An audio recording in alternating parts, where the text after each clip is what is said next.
मतलब? मतलब कि तुम जवान हो तो जवान लोगों का खून गर्म होता है, तो उन्हें ज्यादा गर्मी लगती है। अच्छा, हाँ। ऐसी बात है। हाँ। मुझे भी गर्मी लगने लगी है अब। लेकिन तुम चिंता मत करो भोली, मैंने तुम्हारे कमरे के लिए एसी का प्रबंध कर दिया है। एसी? हाँ। ओह, थैंक यू सो मच मामा जी। काला खट्टा उल्लू के इस सीरीज के एपिसोड 1 की स्टोरी हमने पहले ही इस चैनल पर अपलोड कर दी है। अब एपिसोड 2 में हम देखते हैं कि भोली को देखकर प्रधान जी के मुंह में पानी आ गया था। तो भोली मामा के पास जाती है और वह उससे कहती है कि आप कितने मोटे हो गए हो, आपको फैट लॉस करने की जरूरत है। तो प्रधान जी यहाँ पर भोली से कहता है कि मैं वाकई मोटा हो गया हूँ क्या? तो भोली कहती है हाँ मामा जी, अब आप चिंता मत करो, मैं यहाँ पर रहकर आपका फैट लॉस करने में हेल्प करूंगी। इतना कहकर भोली सबके साथ अंदर चली जाती है।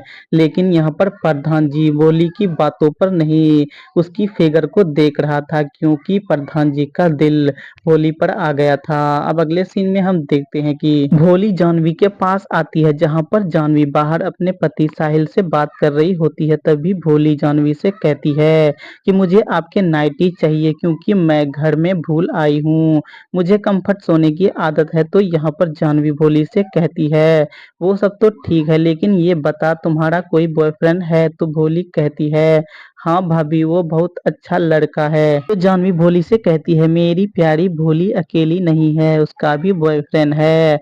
अब भोली जानवी से कहती है हमने सुना है कि फर्स्ट टाइम काफी दर्द होता है।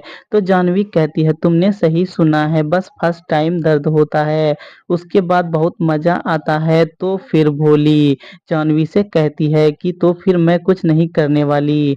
तो जानवी कहती है देखती हूँ कब तक तुम कुछ नहीं करती हो।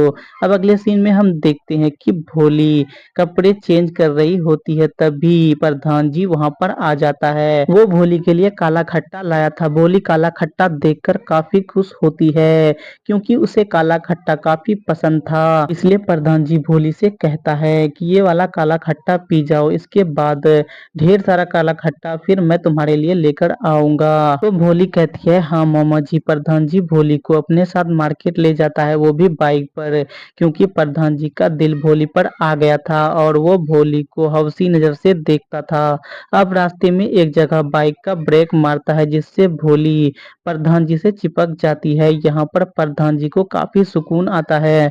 तो भोली प्रधान जी से कहती है आप प्रधान बनते ही रोड को ठीक कर देना। अगले सीन में हम देखते हैं कि जानवी अपने पति साहिल से बात कर रही होती है, तभी उसका पति जानवी से कहता है कि तुम कब तक शहर आ रही हो? तो जानवी उससे कहती है कि मैं जल्द ही वहां पर आ जाऊंगी। उसका पति साहिल उससे कहता है कि मैं यहाँ पर तुम्हारे लिए तड़प रहा हूँ, और वो जानवी से कहता है कि तुम मुझे वो वाली हरकतें करके सुनाओ ना। अब यहाँ पर जानवी ना चाहते हुए भी अपने पति साहिल के लिए मदहोश हो जाती है और हाथ से ही हाथ गाड़ी चलाने लगती है।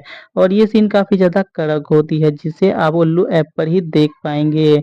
इस सीन के बाद हम देखते हैं कि भोली अपने कमरे में सो रही होती है, तभी चुपके से प्रधान जी उसके कमरे में आ जाता है और वो भोली के बिकनी को चूमने लगता है, जहाँ पर भोली सोई हुई थी, और प्रधान उसके ऊपर चुपके से उसकी खुशबू सूंघने लगता है। लेकिन वह चाहकर भी उसके साथ कुछ नहीं कर सकता था, क्योंकि वह बेहोश नहीं थी। अगर वो भोली के ऊपर चला जाता तो भोली जोर जोर से चिल्लाती, जिससे घर के सारे लोग वहां इकट्ठा हो जाते। इसीलिए प्रधान वहां से चला जाता है और डायरेक्ट दीपा के घर पहुंचता है, जहां पर दीपा सोई हुई थी। आहट सुनकर दीपा जग जाती है। अब प्रधान दीपा से कहता है कि बच्चे का एडमिशन, मतलब ये कि प्रधान एडमिशन के बदले दीपा के साथ एंजॉय करना चाहता था। अब दीपा भी मजबूर हो जाती है, क्योंकि उसे भी अपने बच्चे का एडमिशन करना जरूरी था। इसलिए वह प्रधान जी के साथ पलंग तोड़ करने के लिए राजी हो जाती है। अब क्या था, प्रधान दीपा के ऊपर भूखे शेर की तरह टूट पड़ता है। और फिर दोस्तों यहाँ पर आपको इस सीरीज का एक और कड़क सीन देखने को मिलता है। इस सीन के अंदर प्रधान दीपा के साथ पलंग तोड़ करता नजर आता है, और इस पूरे 10 मिनट के सीन को आप उल्लू ऐप पर ही देख पाएंगे। इसी सीन के साथ ही एपिसोड 2 की भी स्टोरी यहीं पर समाप्त हो जाती है। इसी तरह की सीरीज से रिलेटेड स्टोरी के लिए आप हमारे चैनल को सब्सक्राइब करें। मिलते हैं इसके एपिसोड 3 की स्टोरी के साथ, तब तक के लिए गुड बाय।